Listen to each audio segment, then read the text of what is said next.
infant development. First, we're going to start out with growth parameters or weight. The average baby is born about 7 pounds at birth, or 7 and a few ounces. By 2 weeks of age, that baby needs to be back to their birth weight, and that should be something that you're checking at your 2-week checkup. Sometimes on the breastfed baby, we'll actually give them 3 weeks to get back to birth weight. But in general, all babies should be back to birth weight by 2 weeks of age. At 4 to 6 months, they should double their birth weight, and by 1 year, they should triple their birth weight. After that, something you just need to get stuck in your head is from 7 to 12 years and on, the average child is going to gain 5 pounds per year. On length, the average baby is born about 20 inches long. They're about 30 inches long at 1 year. And that thing that you want to burn into your brain is from 2 to 12 years. The average child should gain 2 inches a year. So physical parameters.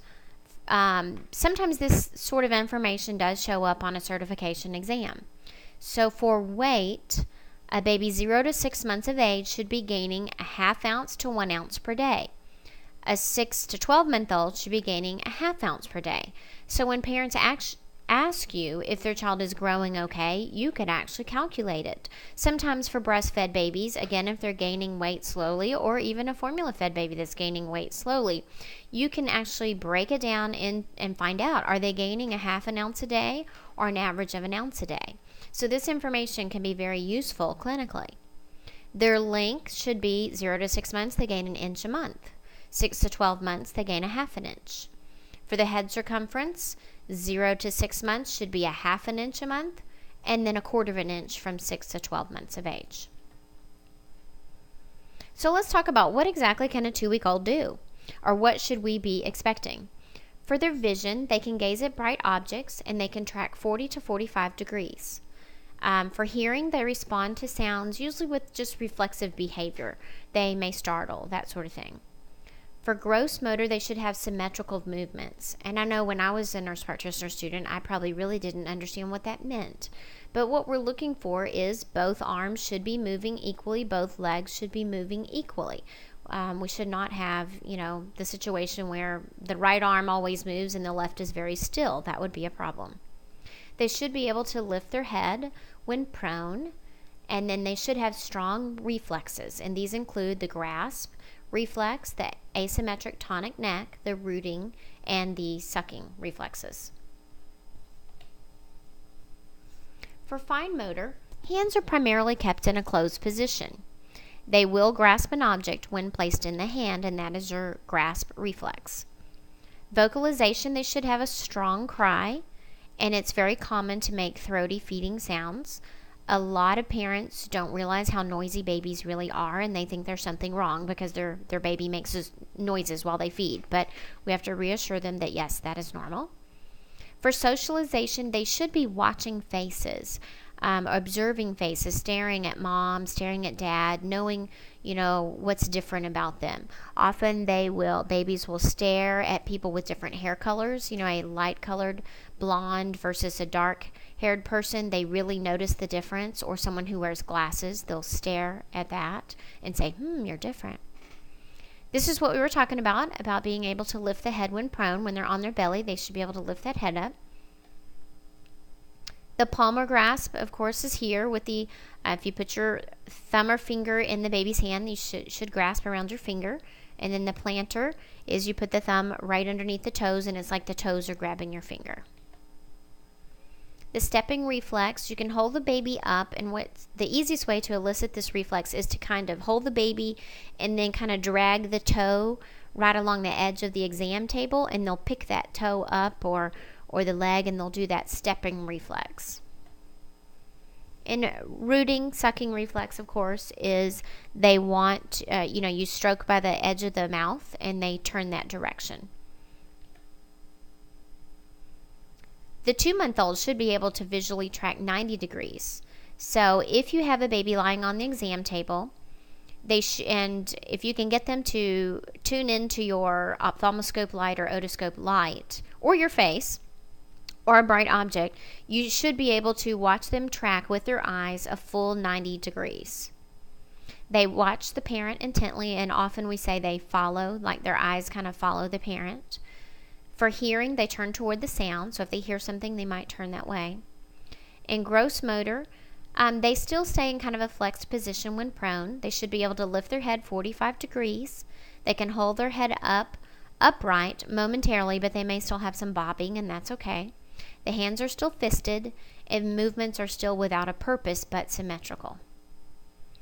Fine motor, the grasp reflex is going to lessen. And I just want to say something just about that grasp reflex. I can't tell you how many parents or how many times it's happened that a parent, a mom, usually with long hair, the baby grabs her long hair, and I've even seen parents swat at the baby and tell them, no, let go of my hair. Well, you need to educate your parents. That grasp reflex is just that. It's a reflex, and that baby is not going to let go and developmentally cannot let go. So that is a good education or good talking point, and maybe even an early indicator of some abuse or a little bit, too strongly parenting there. But if they warn parents that if they grab a hold of their clothes, their necklace, their earring, their hair, that's a reflex, and you need to peel those fingers off of the object, that they're not going to voluntarily let go. I think that's very important. For vocalization, crying may become differentiated, where the parent can say, oh, that's her hungry cry, or that's her pain cry, or she's sleepy, that sort of thing. The moms can sometimes tell the difference between the cries. They coo to familiar voices, or if you talk to the baby, they'll talk back to you, which is a lot of fun. And for socialization, they begin to smile, which is always a lot of fun. Here's a baby in the flexed position when prone. Here's the head raised, and they're holding it up. That's still about 45 degrees. Maybe a little more. And here's the asymmetric fencing posture. It looks like, if you look at this hand, it looks like the baby's like holding a bow and arrow. They're going to shoot the bow and arrow. That's what I'll tell parents, pretty much. The fencing position, or asymmetric posture, or asymmetric tonic neck. It has 3 different names. Here we go again. That's a really good one. See the bow and arrow. Say, I'm going to shoot. Very cute. And if you turn the baby's head the opposite way, then his bow and arrow should shoot the opposite direction, which is also fun to try when you're learning these sorts of things in clinic. So a 4-month-old has 180 degree peripheral vision. They have binocular vision, so their vision is getting better and better. Their eyes can converge on a near object, and then the doll's eye reflex disappears. The hearing, again, they turn towards sound. They begin to laugh, and you may recognize some of the consonants, like N, K, G, g, g, p, p, b, that sort of thing. Sometimes they're hard to differentiate. For reflexes, the Maro disappears at 4 to 6 months, or that's the startle reflex. The tonic neck disappears between 4 and 6 months. So if you want to play with the baby on the exam table, you better find a 2 to 4 month old. The stepping reflex is going to disappear by 3 to 4 months, and the rooting is going to disappear except for during sleep. On gross motor, when you pull the baby up from, if they're lying on the exam table and you pull them to a sitting position by holding their little hands and arms, then they should have no head lag. They should be able to balance the head well when sitting. They should be able to roll front to back or back to side, and then raise the head and chest 90 degrees. For fine motor, the hands can come midline, and they begin to look at their hands. That should be inspects hands, not heads. Their hands. They look at their hands. I see a lot of 5-month-olds doing that task.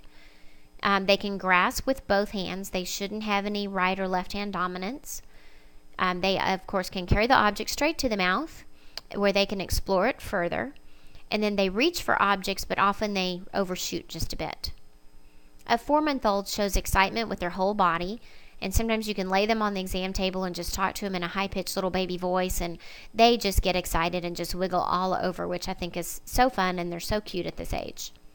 They anticipate a feeding and get really excited. Their arms may shake when they see a bottle or they know it's time for the breastfeeding. They show interest in new things, and they enjoy social interaction, and so they want to be talked to. They want to be held. And of course, they will fuss when they're tired of it, but they'll also fuss if they're not receiving the kind of interaction that they want. Here's your startle reflex, and the baby has that sensation that they're being dropped or they're falling, so their arms fly out to the sides. To comfort a baby, if a baby cries, especially like a colicky baby or a real intense baby cries a lot because of this reflex, you can bring the arms over the chest and just kind of cuddle up, those arms on top of the chest, and that will help to soothe them. And so during an exam, if they startle, bring the hands and arms, just kind of bring them in over the chest, and that will help to calm them down.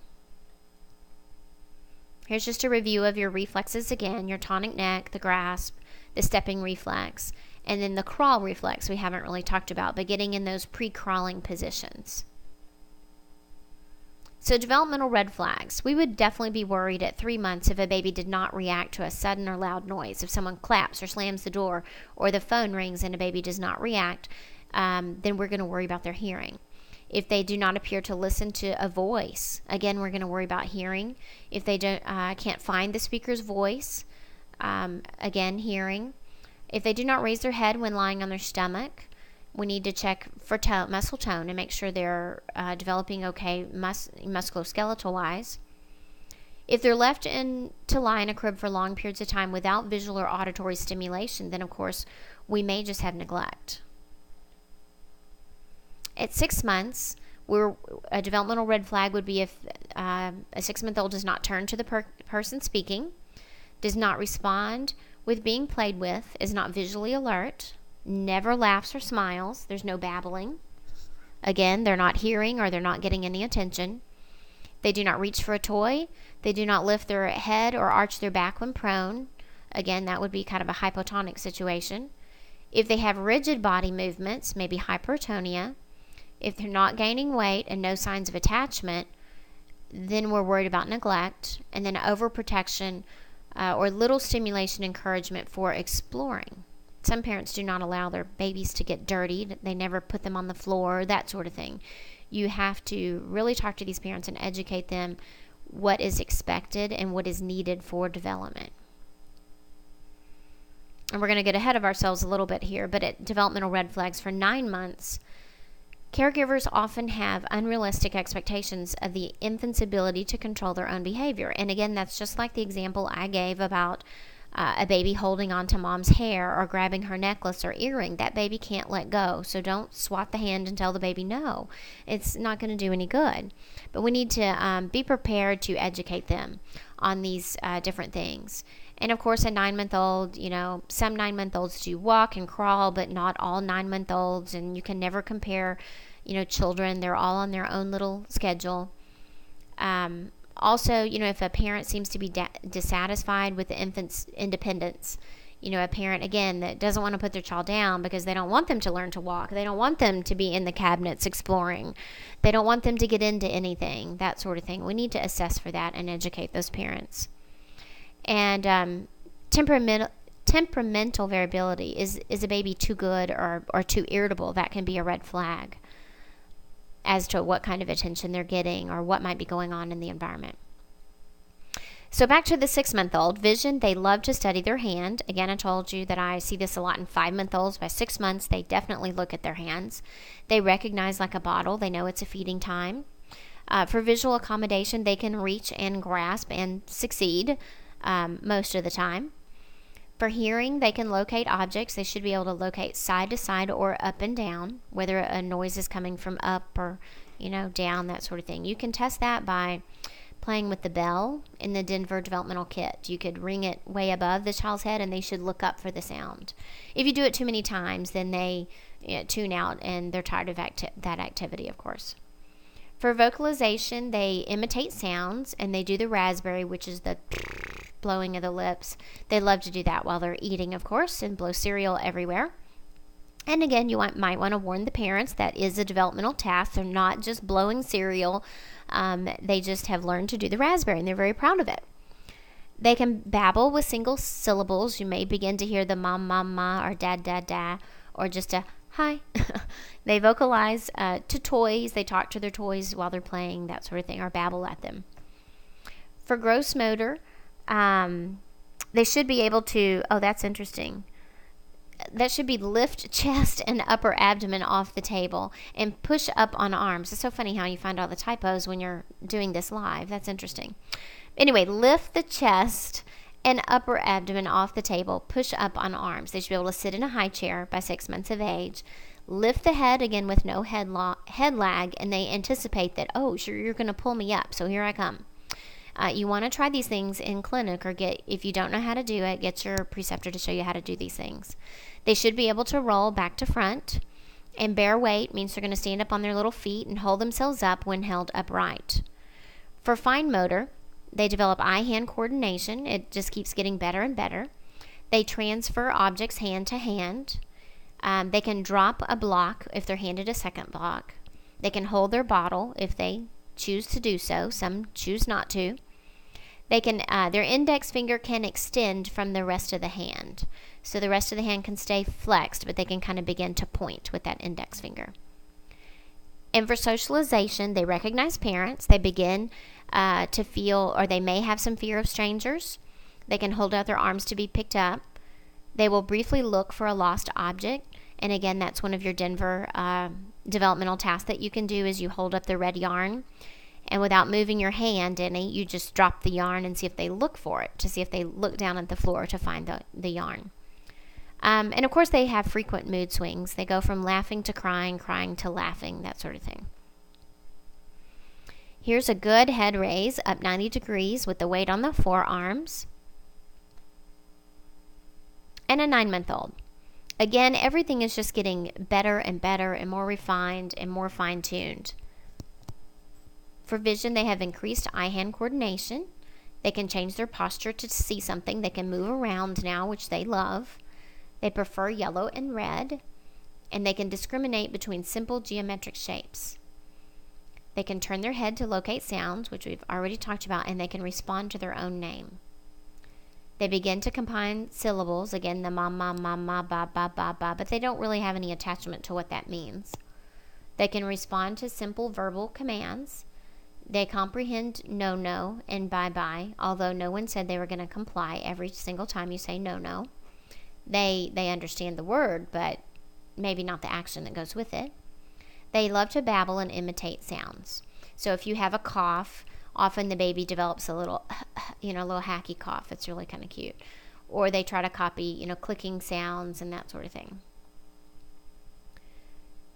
For physical development, the parachute reflex is appearing, and that is, again, just a reflex that's to protect them from falling. And I'll see if I have a picture here in a minute. They may have 3 or more teeth. The average baby cuts a tooth at 6 months. So by 9 months, they could have 3 or more. They may be more regular in their bowel and bladder habits, so they kind of have a schedule or a pattern that at least they go once a day or twice a day, that sort of thing, on their bowel habits. They can sit steadily for long periods of time. They can creep, which is what we call crawling on their hands and knees. They can pull to stand holding on, and begin to furniture cruise. And I know I didn't point out at 6 months of age, or actually at 6.5 months of age, burn this in your brain for your certification exam, the average baby sits up at 6.5 months of age. So again, here by 9 months, they can sit steadily for long periods of time. And on the Denver, I believe they have to sit 1 minute at like 6.5 months of age to pass that. A 9-month-old has a crude pincer grasp, and I know I've got pictures of this, and this is the thumb and the index finger, using only those, the thumb and the index finger to pick up something small. And again, on your Denver, that would be picking up a raisin. First of all, can they see a raisin, and then do they try to pick it up thumb and first finger, or do they rake it with their whole hand, or how many fingers are they using? Do they have that pincer grasp developed yet? They can hold 2 objects, like we hand them blocks, and they can bang them together. They can pull a toy with a string. They like to play peekaboo and pat a cake. They hate getting dressed, and they hate diaper changes because they just don't have time to be still long enough for that. They often show fear of going to bed or being left alone. Again, that's that separation anxiety. And then often they're easily frustrated. They want to do so much, and then yet they can't. Here's our parachute. If a baby is angled down toward the floor or an exam table, their head is downward, then they should reach their arms out to catch themselves. That's a parachute. There are some baby teeth, as if you've never seen those before. And an infant sitting up very well.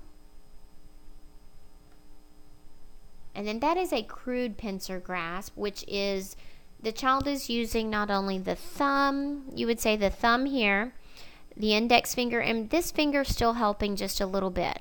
A fine pincer grasp is going to be just thumb and first finger when picking up small objects. Fruit Loops, those are interesting. And look where I got that, off a pediatric site. Should be Cheerios, right? Instead, they're using sugar-coated cereal. How interesting. Okay, failure to achieve developmental milestones, or again, these red flags. If they're unable to sit, that should be alone by 9 months. I have some corrections to do, don't I?